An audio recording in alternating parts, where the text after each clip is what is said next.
Hello everyone, welcome to the process video of Sailor Mars, the solemn yet fiery Sailor Scout from the classic TV series Sailor Moon. This is my rendition of her, and I will be going over the process of how she was made, but also why I probably should have quit and scrapped the piece altogether. I want to preface this by saying I actually really like how she turned out in the end. I love the colors, and I thought she looked really cute with her head bowed and her eyes closed, and I really loved the movement of her hair. It's more that I didn't find enjoyment or fulfillment in creating this piece. I'll talk about this more later. But first things first, let's talk about the process. So first, I always have a rough sketch of the drawing with the general body layout and the way the face looks, and I take a picture of that drawing out of my sketchbook and transfer it to Photoshop on my computer. That's where I'm able to change anything that I don't like, change the shape of her face or the sizing of the eyes or the position of the hands. There's a lot that I can do digitally before I transfer the digital outline onto the piece of paper. Next, after I've transferred the digital outline onto the piece of paper using a light box, I can then start going in with all of my colors. And as you saw, I started with the base color on the skirt, which was like a light pink color, because Mars is the Sailor Scout of fire. That's her power, so red is a very prominent color for her, but I didn't want to go with like hard reds. Instead, I wanted to keep it a little bit more pastel, so I just did pink as a variation on red. After the skirt, I went in and just drew the flat base of the hair with a light purple color. Mars, her hair is black originally, but sometimes black can look very jarring on a drawing or a finished piece, and purple can give the illusion of black hair. So I opted for this nice light lilac color for the base of the hair. Next, I go in and just touch up all the little accessories like her nails and her sailor crown, tiara, whatever it is, and then also put in the background behind her. So at this point, everything is very flat. The colors are very basic before I start to put in the shadows and start touching it up and adding little details to make it look like a more cohesive drawing. Okay, so now time to talk about why I should have stopped this drawing at quite a few different points during the process. When I drew this piece out digitally on Photoshop, I actually really loved how she was looking on the Photoshop process. So digitally, I was really happy with how she was looking with the shading and her shape in general.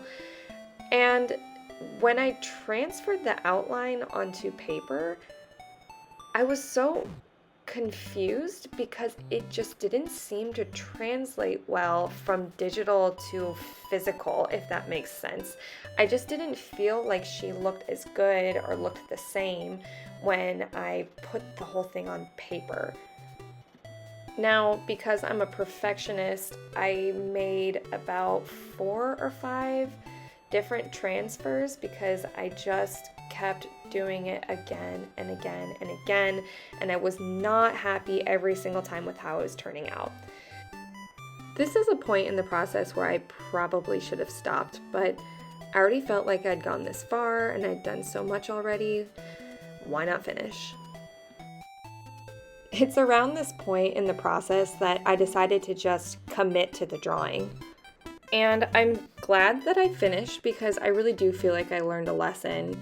In fact, I feel like every single time I do an art piece, it teaches me a lesson. And the lesson I learned from this one is that it's okay to quit. So in order to make the most out of this situation, I just wanted to share with you guys 5 signs that I should have picked up on that informed me that it was the right time to quit or probably ditch this project. The first one was that I really liked the digital piece. Once I transferred the outline onto the paper, I felt like something was wrong with the transfer. I looked at the digital piece and really liked it, but then the outline that I transferred using my light box just didn't look right to me. And I didn't follow my gut, and I decided to just keep going. The second thing that I should have picked up on is that every single time I needed to put in time to finish this piece, I just was dreading sitting down and doing the work. That dread and that avoidance, procrastination, if you want to call it that, that should have been a big indicator for me to put my pen down. Thirdly, if thirdly is a word, I had created so many different versions of this same piece, trying to get it just right and perfect. I mean, guys, you should have seen my desk. It was a mess, just covered in the same outline, same drawing, just different versions, and I just couldn't figure out which one I liked the most, and I was just going back and forth between all of them. Very frustrating indeed. Fourth, and this one seems somewhat minor, but you'll see in the bloopers that there were a couple points where I smudged ink accidentally on the paper and completely unintentionally, but I mean, maybe this was just me starting to lose some care in the process and just not really paying attention to what I was doing, because really I just was starting to lose steam on this project. So definitely watch the bloopers. You'll see there. You can hear how frustrated I sound in real time. And then last, I felt very much like I was swimming in the ocean.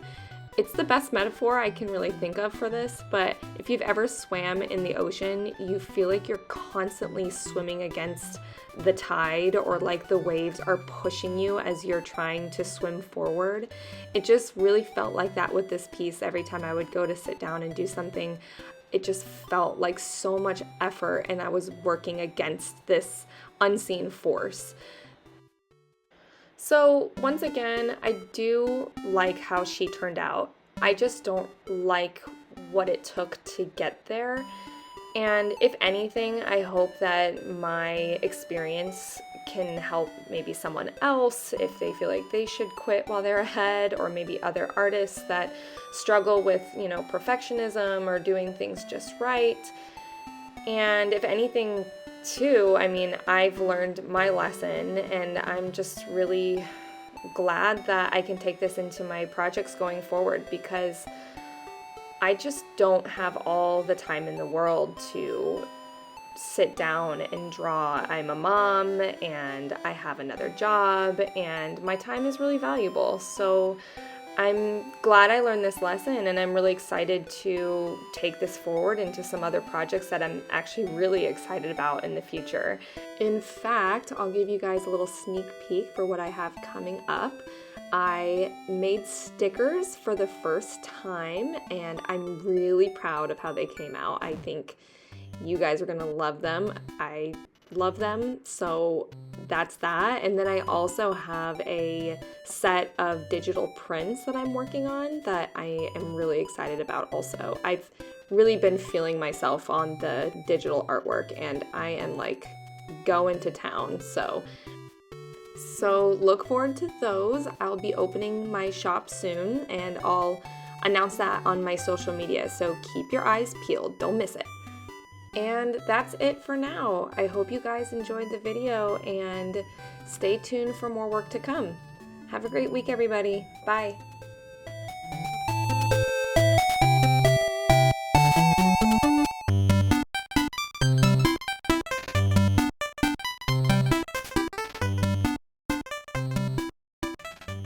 So I just drew on another piece of paper over the piece that I've been working on, and it leaked through the paper onto the page. Well, today's not my day because I just rubbed my finger across the page and got marker from my finger on her face. Well, carry on. There were a few things that told me draw out a rough sketch of the drawing I want to draw. Okay, not okay. So look for that. I'll be making an announcement on my social media, and I hope you go.